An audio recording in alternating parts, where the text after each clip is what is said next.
cash flow in the United States is no longer driven by timing alone. Speed, structure, and liquidity access now shape how money moves through the economy.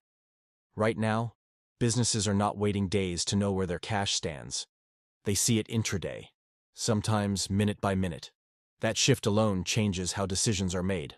For decades, U.S. cash flow relied on delay. Payments cleared in batches. Settlement happened overnight. Float existed. That float allowed businesses to operate with uncertainty built into the system. That uncertainty is shrinking. Today, payments settle faster. Balances update sooner. Liquidity pressure shows up immediately instead of days later. That single change alters risk behavior across the economy. This is the core shift most people miss. A business can look profitable and still run out of cash within days. That is happening more often now, not less. The reason is not spending habits. It is not consumer demand. It is the way cash now moves, settles, and gets trapped inside the system. Over the last few years, the U.S. payment infrastructure quietly changed. Transfers that once cleared on fixed schedules can now settle continuously. That removes delay. It also removes margin for error. When cash moves faster, mistakes surface faster. Weak cash structures get exposed immediately. Large firms adjusted first. Corporate treasury teams began shifting from monthly cash forecasting to daily liquidity positioning. Some moved to same-day cash visibility. Others built internal buffers across multiple accounts instead of one central reserve. The goal was not growth, it was control. As settlement speed increased, the cost of being temporarily short on cash increased too. Even a few hours of imbalance could force asset sales, borrowing, or payment delays. This is why cash holdings across many U.S. corporations changed shape after 2021. Not just size, structure.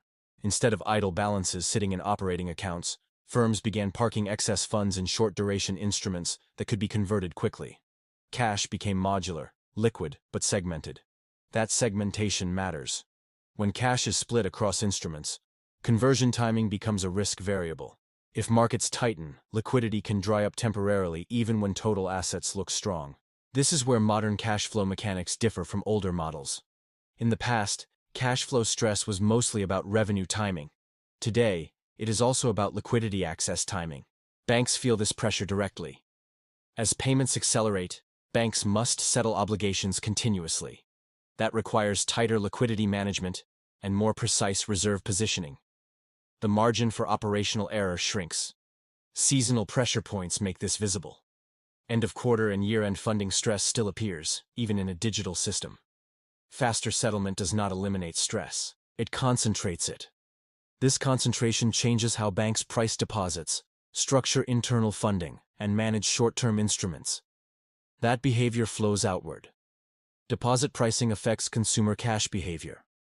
Consumers respond by moving balances, holding less idle cash, or shifting spending patterns.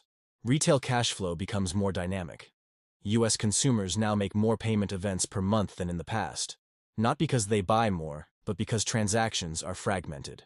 Subscriptions, installments, micropayments. Each transaction creates a settlement event. Each event requires liquidity on both sides. Retailers adjust by shortening cash cycles, faster deposits, tighter reconciliation, lower tolerance for delayed settlement. Small businesses feel this most sharply. They operate closer to the edge. Revenue arrives unevenly. Expenses are fixed. Faster settlement means less time to correct errors. A delayed customer payment used to be survivable.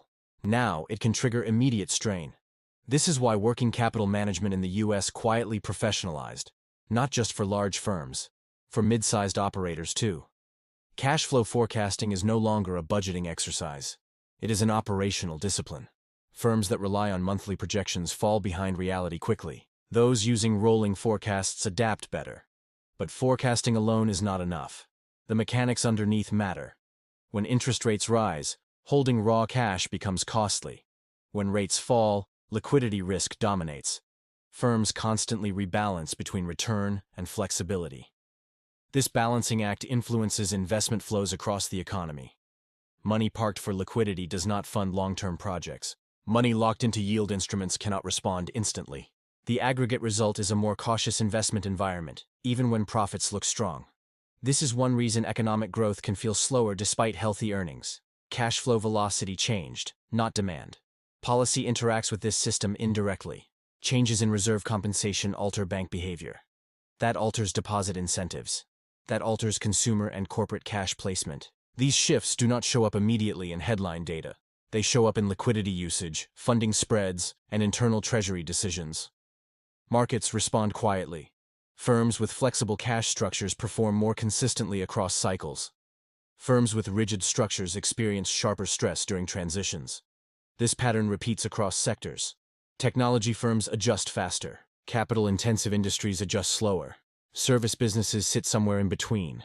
The U.S. economy now operates on a cash flow system that rewards precision over size, speed over buffers, structure over volume.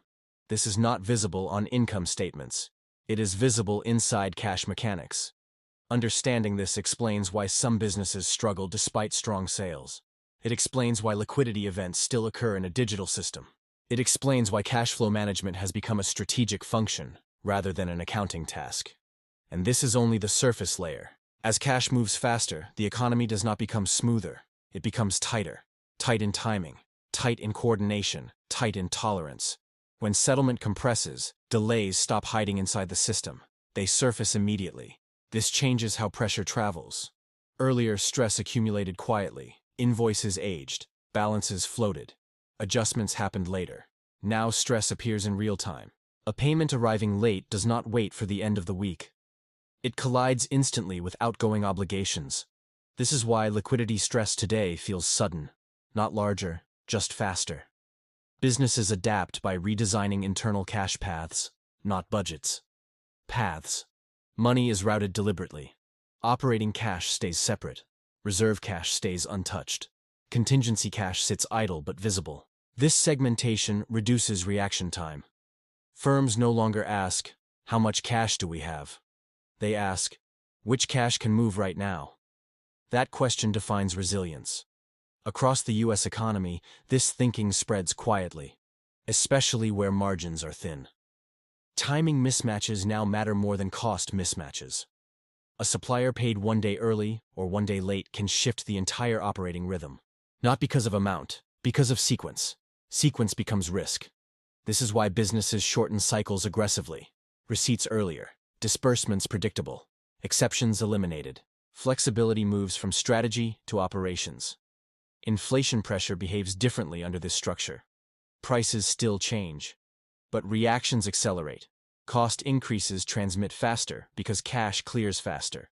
So do cost reductions. This makes inflation feel sharper even when averages stabilize. The system amplifies timing, not magnitude. Households experience this shift through rhythm, not rates. Income arrives faster. Bills clear automatically. Subscriptions fragment expenses. Cash feels like it disappears quicker, even when totals match. The reason is cadence. Money no longer pauses. This increases the psychological weight of timing errors. A missed alignment triggers immediate friction. Households respond by synchronizing flows tightly. Paydays aligned with obligations. Buffers kept precise, not large. Precision replaces padding. Small businesses feel this most acutely. They sit between synchronized consumers and synchronized suppliers. Any mismatch compresses breathing room. This is why survival today depends less on growth and more on flow stability. Firms that simplify payment structures last longer. Firms that tolerate irregularity absorb shocks better. Complexity becomes fragility. At a system level, this reshapes risk perception. Risk is no longer about long-term imbalance. It is about short-term interruption. The economy becomes interruption sensitive. Even strong activity slows when flows hesitate. This explains why economic momentum now changes abruptly. Starts fast, stops fast, restarts fast. Volatility increases, duration shrinks. Observers expecting gradual transitions misread signals. Nothing is broken. The mechanics changed. Technology did not remove stress. It concentrated it. Speed removed slack. This forces discipline. Organizations that treat cash flow as infrastructure outperform those treating it as outcome. They design for timing integrity. They test for sequence failure. They monitor continuously. Not because they expect crisis. Because interruption is expensive. This is the modern cash environment. The United States economy still generates value efficiently, but it demands coordination at a higher resolution. That is the shift. Not demand, not confidence, not behavior. Mechanics. And understanding those mechanics explains why stability now depends on structure, not size.